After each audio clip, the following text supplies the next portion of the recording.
একটা মুখরোচক রেসিপি নিয়ে চলে এসেছি, সেটা হচ্ছে সোয়াবিনের বলো, আমি কাটলেট। পরে ইয়ে করে দেবো।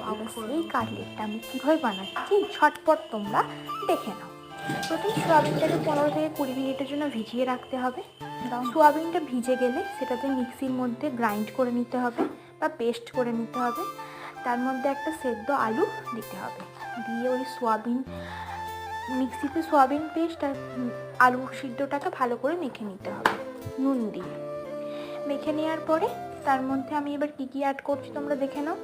প্রথমে আদা রসুনের পেস্ট দিয়েছি, বেসন, কর্নফ্লাওয়ার। এবার কিছু গুঁড়ো মশলা দিয়ে নেবো, সেগুলো হচ্ছে হলুদ গুঁড়ো, লঙ্কা গুঁড়ো, কাশ্মীরি লঙ্কার গুঁড়ো, জিরে গুঁড়ো দিয়ে এবার এটাকে ভালো করে মিশিয়ে নিয়ে, যদি তোমাদের হাতে সময় থাকে তাহলে 5 মিনিট মতো রেখে দেবে।